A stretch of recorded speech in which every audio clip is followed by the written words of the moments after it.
Di dunia ini, banyak sekali tokoh-tokoh pendiri perusahaan. Coba kalian perhatikan tokoh-tokoh berikut ini. Dia adalah Mark Zuckerberg, pendiri dan pemimpin Facebook. Lalu dia adalah Steve Jobs, pendiri dan pemimpin dari perusahaan Apple. Ketika menjalankan bisnis, maka tujuan utama adalah ingin menjadi pengusaha sukses. Untuk menjadi pengusaha yang sukses, maka ditentukan oleh beberapa faktor. Pertama, knowledge management process. Yang kedua, knowledge entrepreneurship. Dan yang ketiga, entrepreneur leadership. Keberhasilan seorang wirausahawan dalam bisnis tergantung bagaimana ia memimpin organisasinya dengan menggunakan pengaruh untuk memotivasi pengikut dalam mencapai tujuan yang ditetapkan. Berdasarkan definisi tersebut, terdapat 3 variabel yang penting bagi seorang wirausahawan dalam meraih kesuksesan bisnisnya, yaitu menggunakan pengaruh, menciptakan komunikasi yang jelas dan dapat dipercaya, dan yang terakhir, menetapkan pencapaian tujuan perusahaan dengan melihat dan mempertimbangkan tujuan kelompok dan tujuan individu. Terdapat 5 kemampuan wajib seorang pemimpin. Yang pertama, communication. Yang kedua, motivation. Yang ketiga, positivity. Yang keempat, creativity. Dan yang terakhir adalah feedback. Kepemimpinan adalah kemampuan seseorang untuk mempengaruhi orang lain atau sekelompok orang ke arah tercapainya suatu tujuan organisasi yang telah disepakati bersama sebelumnya. Pemimpin memiliki beberapa ciri. Yang pertama, ada ciri fisik. Yang kedua, integritas. Yang ketiga, inisiatif. Yang keempat, percaya diri. Yang kelima, komunikasi.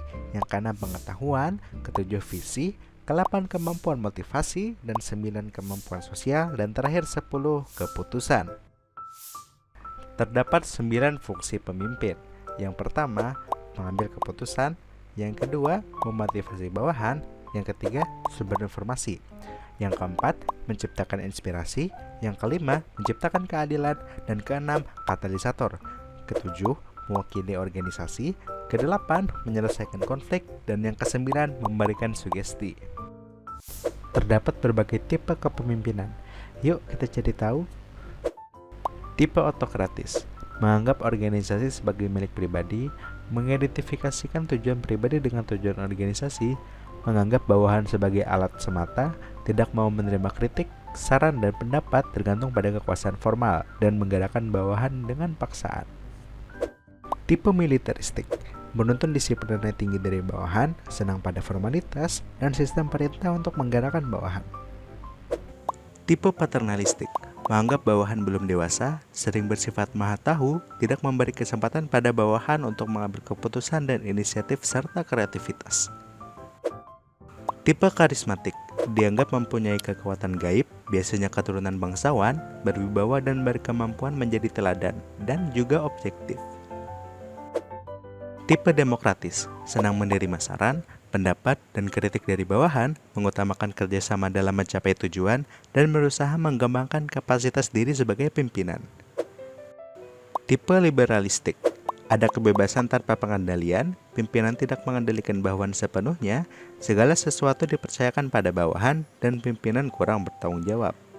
Berikutnya, kita membahas mengenai pendekatan kepemimpinan terkini.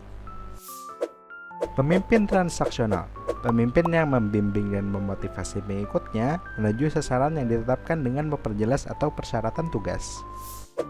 Pemimpin transformasional, pemimpin yang memberi inspirasi untuk bertindak melebihi kepentingan pribadi demi organisasi. Pemimpin karismatis, pemimpin yang antusias dan percaya diri, yang kepribadian dan tindakannya mempengaruhi orang untuk berperilaku tertentu. Pemimpin visioner, pemimpin yang melampaui karisma karena kemampuannya menciptakan dan menyatakan visi yang realistis, layak dipercaya, dan menarik mengenai masa depan. Selain dari hal tersebut, pendekatan pemimpin terkini juga meliputi pemimpin merupakan penghubung dengan pihak luar, pemimpin adalah penyelesai masalah, pemimpin adalah manajer konflik, dan pemimpin adalah pembina. Berikutnya, mengenai perilaku pemimpin yang efektif. Memberikan contoh kepada karyawan, menciptakan suatu tatanan nilai dan keyakinan bagi para karyawan dan dengan bergairah mengejarnya, memfokuskan upaya para karyawan terhadap tujuan yang menantang dan terus mengarahkan mereka kepada tujuan tersebut, menyediakan sumber daya yang dibutuhkan karyawan untuk mencapai tujuan mereka, menghargai dan mendukung para karyawan, berkomunikasi dengan para karyawan, menghargai keragaman para pekerja, merayakan keberhasilan para pekerja, mendorong kreativitas di antara para pekerja, mempertahankan selera humor, dan terus menatap masa depan. Jadi apa sih kesimpulan dari kepemimpinan dalam kewirausahaan? Salah satu kepentingan kepemimpinan dalam wirausaha adalah agar dalam pelaksanaan berwirausaha dapat terorganisir dengan baik. Dalam berwirausaha dibutuhkan sosok yang dapat memimpin dan bertanggung jawab dalam mengurus dan mengolah suatu usaha. Pemimpin adalah jabatan tertinggi yang memiliki tugas-tugas yang sangat penting dan vital dalam kewirausahaan, seperti mengambil keputusan, penanggung jawab tindakan yang dilakukan oleh setiap bawahannya, memberikan wewenang, dan lain-lain. Bila dalam mengelola suatu usaha tidak ada pemimpin, maka akan terjadi kekacauan dan kerancuan dalam pembagian tugas-tugas yang mengakibatkan kebangkrutan. Sehingga kesimpulannya, pemimpin merupakan salah satu syarat utama dalam berwirausaha. Sekian mengenai kepemimpinan dalam kewirausahaan. Jangan lupa like, komen, dan subscribe.